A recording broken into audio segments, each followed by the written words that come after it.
Hey everybody, Jay Widener here, and we're reading again from A Monument to the End of Time, Chapter 10, Starbirth Bardo and the Path of Return.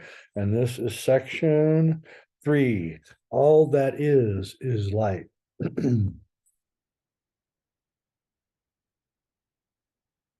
Is this then the secret of alchemy, the science of alchemy, the black land of Egypt?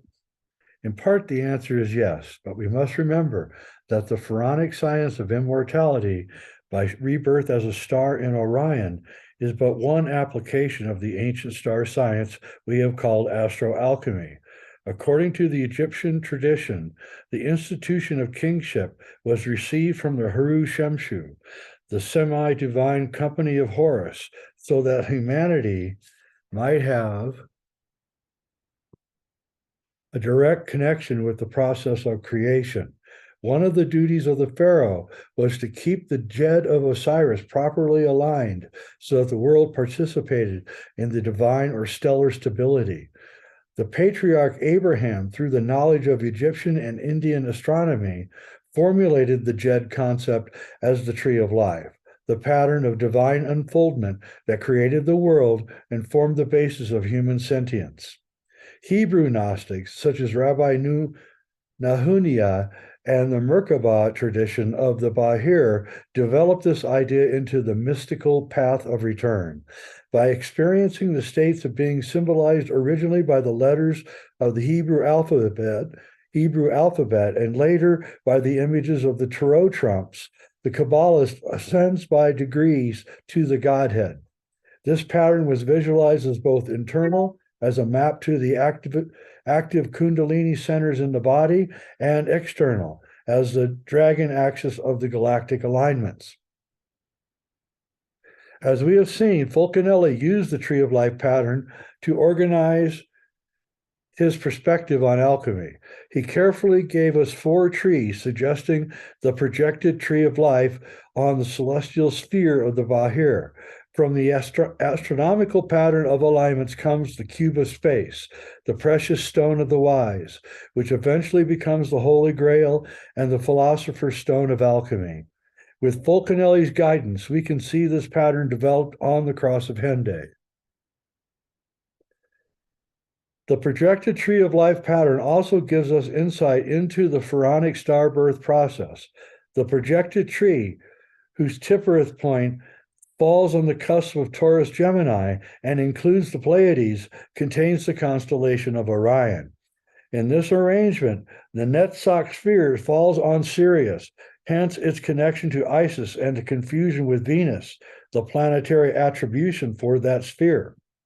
On the Tree of Life, developed as the path of return, the path from Netzach to Tiphareth is attributed to the Hebrew letter Nun and the tarot trump death.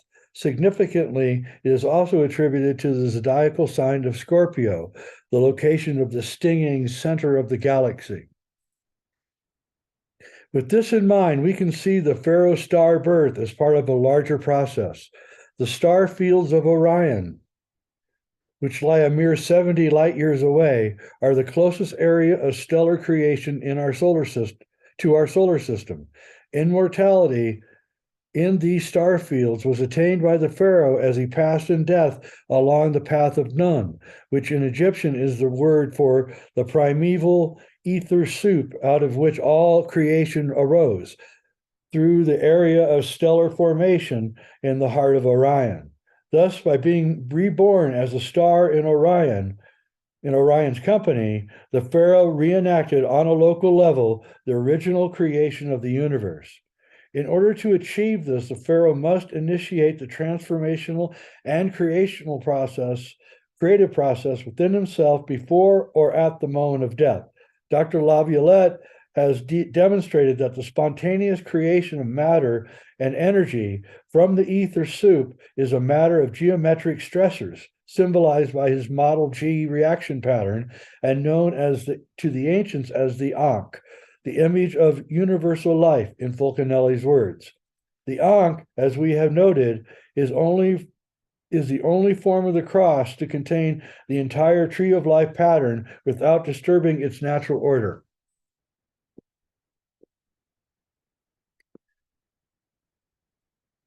The pharaoh then built the Ankh within himself by aligning his subtle bodies or energy fields in this pattern.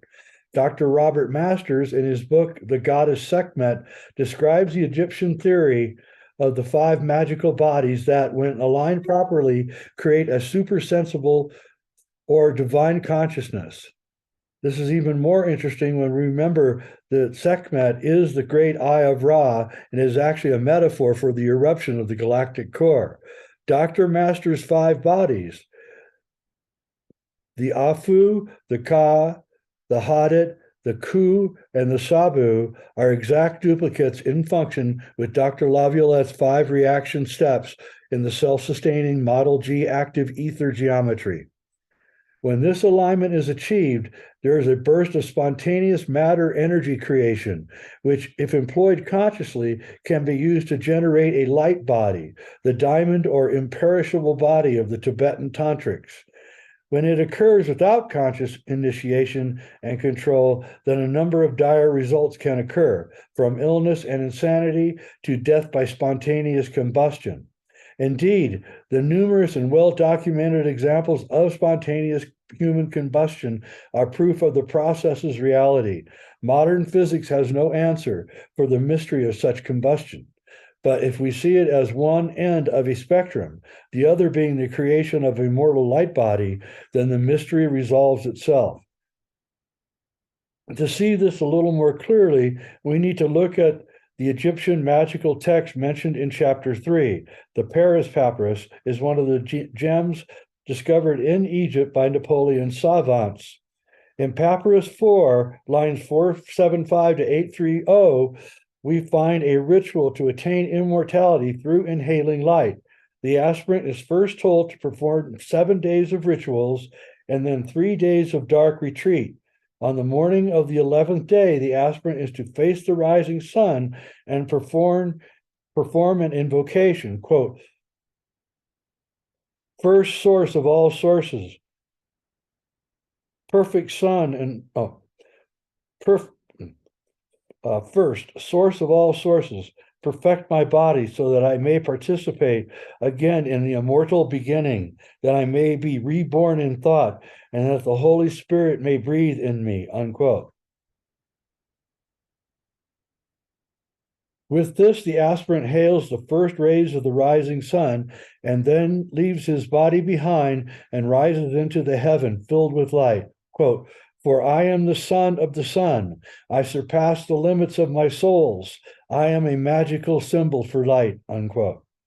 11 is the number of the Gnostic Sephiroth dot, and Fulcanelli uses this mystical perspective in his explication of the 46th image in Les Mysteries, Mystery of the Cathedrals. Whether Fulcanelli knew of the Paris Papyrus and its formula for inhaling light is unclear, but he certainly understood the process. We can see this in his description of the enigmatic credence of the Lalemant mansion, which he assigns to the duat position in the 4th tree of life pattern. Fulcanelli tells us to seek first the vessel in which to contain the volatile, meaning that Fulcanelli tells us to seek first the vessel in which to contain the volatile, meaning that a container is necessary for the work to succeed. Without it, we are left only with the uncontrollable fire of spontaneous combustion. He also comments that we should undertake nothing until we, quote, "have received the light on this eggshell, which the masters of the Middle Ages called the secret secretorium," unquote. The secret of secrets is revealed.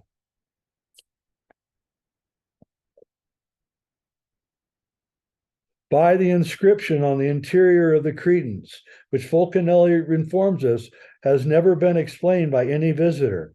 But once the meaning of this curious inscription has been revealed, the student finds the very heart of the alchemical mystery. I'm talking about the credence that has R-E-R-E-R-E in it. I talked about in an earlier chapter. I'll show you a picture, I guess.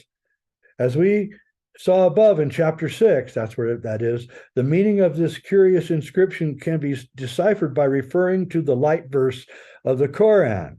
Its Gnostic injunction, quote, light upon light, unquote, points us in the right direction.